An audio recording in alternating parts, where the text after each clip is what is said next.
ادامه درخواست‌ها از دولت ترامپ مبنی بر لغو تعلیق پروازهای مهاجران افغان به امریکا. کهنه سرباز امریکایی میگوید این اقدام ترامپ جان هزاران مهاجر را به خطر مواجه و اعتماد آنها را به امریکا تضعیف می‌کند. سلام، وقت بخیر همراهان گرامی. به خبر مهمی در خصوص اسکان مهاجران افغان در امریکا از رسانه همگام خوش آمدید.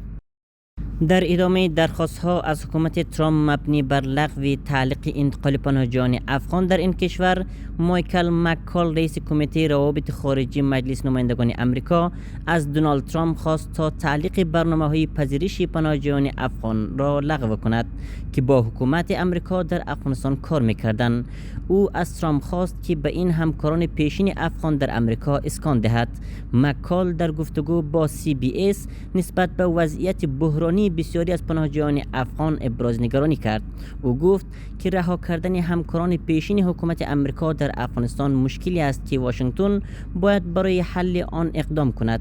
او افزود: Look, we promised them we would protect them when they worked with our servicemen and women in Afghanistan. These are the interpreters. که ما به آنها قول دادیم که به دلیل همکاری با نیروهای نظامی ما در افغانستان از آنها محافظت کنیم. این افراد مترجمانی بودند که در کنار سربازان ما حضور داشتند. آنها ویزای مهاجرت ویژه دارند و به نظر من باید بتوانند از طریق این برنامه به مسیر خود ادامه دهد.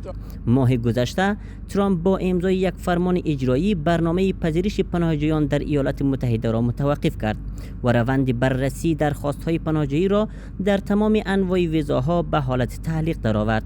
همزمان با این رویترز گزارش داده که رئیس برنامه اخراج پناهجویان افغان در برنامه از مارکو روبیو وزیر خارجه امریکا خواسته که تعلیق پذیرش مهاجران افغان را لغو کند.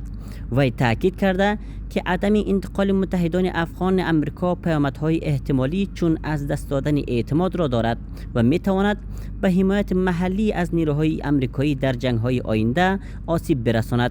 ماه گذشته ترامپ با امضای یک فرمان اجرایی برنامه پذیرش پناهجویان در ایالات متحده را متوقف کرد و روند بررسی درخواست‌های پناهجویی را در تمام انواع ویزاها به حالت تعلیق درآورد.